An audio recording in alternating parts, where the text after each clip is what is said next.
With the launch of Destiny Rising last week, I have been leveling up and exploring all that the game has to offer. Yes, I know this is a gacha game, but having spent quite some time without a dime being spent, there are plenty of neat activities and improvements that could be pretty cool over in the main game. This video isn't designed to cause negative backlash or copy these activities into the main game, but just maybe some inspiration for some future activities or maybe even a new game ? All that being said, here are 5 features and activities I believe would be great in Destiny 2 or Destiny 3. I want to spend the first few minutes of this video talking about the clan experience here in Destiny Rising. Here they're called wolf packs, and as you can see just already, there's a lot more to do, a lot more interaction. There's an entire hub that your clan can actually go to and participate in activities, all of which give you rewards as well as rewards that will help your clan and upgrade it as you continue to participate and play the game. The first activity that I want to talk about is something called Pack Hunt, and it is essentially a little board game that you and your clan members play, and you spend these activity points that you can collect through playing the game and spending pinnacle energy to unlock nodes. And essentially you're creating a path through these little question mark blocks out in the distance, and these question mark blocks are large strongholds. If you defeat those large strongholds, you'll gather rewards for yourself and your clan. And on the way, you can see that there are other nodes, encounter nodes, resource nodes. These are essentially, once again, helping your clan as well as yourself collect material, gather resources to upgrade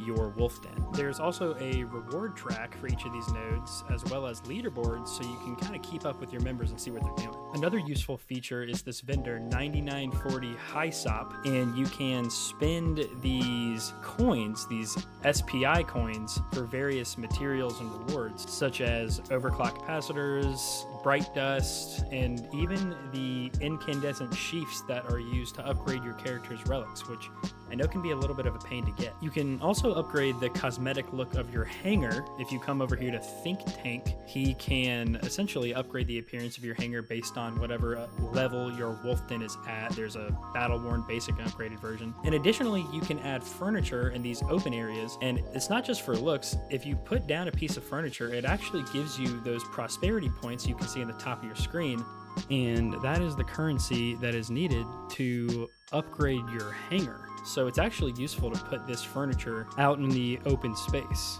You can also see there are 8 different levels to the wolf den right now, or the wolf pack, which yield various rewards. So yeah, clans or wolf packs in this game are pretty sweet. Now, number 2 on this list is something part of the casual game section, particularly, and of course I know you knew I was going to bring this up, Sparrow Racing, something that the Destiny community has been screaming at Bungie to do for years. And here it's pretty fleshed out. You have different sparrows that you can earn that are faster, they can turn better. There are different tracks that you can race on, and it's just overall a really chill, fun time. And pretty much you go around this track collecting nitrous to boost your sparrow and going through speed boosts and shortcuts to try to get to first place. And you go through 2 laps, and as you can see, I'm pretty bad at it. But it's okay, because at the end you still yield pretty great rewards. Like as you can see here, I got a mythic weapon and a few mythic crafting materials, which I'm level 50, which I think they scale based on your level, so you might have to level up a bit before you get those rewards. And on top of that, you work your way towards once again, a rewards track, which is the theme of this game. Everything you do essentially unlocks a new reward.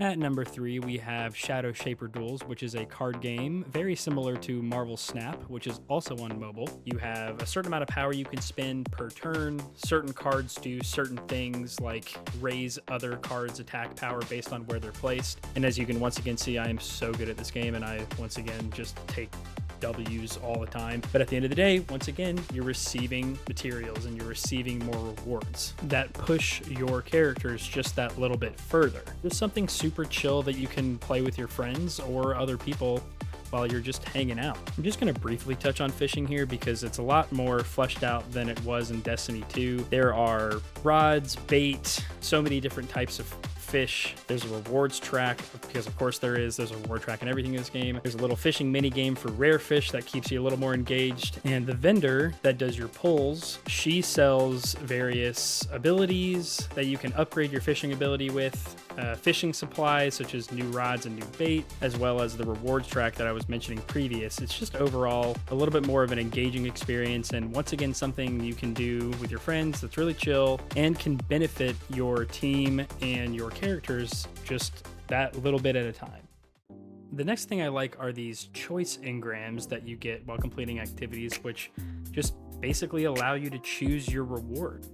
So for example, here on my wolf, I really need a level 50 weapon for both of the slots. So if I get one of these choice engrams, I can go pick out an auto rifle that will get me to that specific power level, which a lot of the times is needed to get to the next chapter in the main story.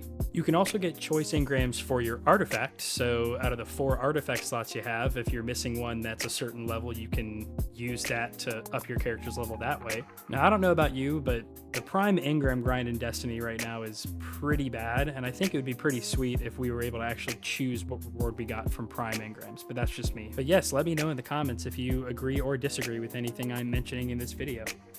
Now, this might be a little bit of a deeper issue with Destiny 2, just on rewards in general in the game, given the fact that in Destiny Rising there are just a ton of currencies, which probably doesn't translate over well to the main game. And trust me, I'm definitely not an advocate for a million different currencies in a video game. I just think that's a bit ridiculous. But I do like that in Destiny Rising, exploration of destinations really means something. Like you can see here, you can turn in the materials, like the materials I gathered around the Jiangxi Metro in for weapon enhancement prisms in Glimmer, which those weapon enhancement prisms are very important to level up your character and level up your weapons. And I know in Destiny 2 they kind of have this on Kepler where you can go around and turn it in for tiered loot, but like I said, that just might mean that the weapons on Kepler aren't that sought after and people just might not be doing this material gathering on Kepler. And additionally, all the other materials on all the other destinations were deprecated, which, you know, like it or love it, there is no reason to really go around and explore destinations for resources on Destiny 2. Also, the reputation ranks here on the destinations, they're very rewarding. Choice engrams, weapon upgrades, boats and leaves, very rewarding reputation ranks here. Makes me want to go out there and explore and find chests and do public events. Like, make gold chests more rewarding again. I would love to see another Dado gold chest guide soon. Please, Bungie. Now, last but certainly not least, I want to talk about Shifting Gates, which is this game's GAMBIT replacement. Seems like NetEase took GAMBIT and just really made a way more engaging version of it. It's pretty simple. You try to collect motes from enemies and you try to bank them just like GAMBIT, but the difference here is that you're spawned in on this gigantic map, and I believe it's 6 teams of 3, so 18 total people. You're in a fire team of 3, and you all spawn in on your own section of the map with your own bank, and you try to kill enemies. Now, at any time, you can go to another person's side and try to defeat them and gain all their motes that they've collected. You also have these various public events that spawn throughout the maps, as well as even boss enemies that give you a large amount of motes. And what's cool about this big boss enemy is every single team is alerted to the location of this boss. So you might have 3 or 4 of the teams go in and try to kill the boss, but also try to kill each other, or you might have teams, you know, hang back and wait for that boss to get killed, only to then steal all those hard-earned motes from the teams that just destroyed that boss. So really cool concept. I think having more teams, 6 teams versus 2, just having a little more chaos, having a bigger map is definitely a big improvement on GAMBIT compared to Destiny 2, and I think this does a really, really good job of just keeping the player engaged throughout the entire event. So there you have it. 5 or 6 or maybe 7 things that I think would be pretty great in Destiny 2. Let me know down in the comments if you agree or disagree with anything in this list, or if there's anything you'd like to add to make it to the main game. And if you can, please like and subscribe. I'm a relatively new YouTube channel, and getting my little subscriber count that much higher would mean a lot. We'll see you next time.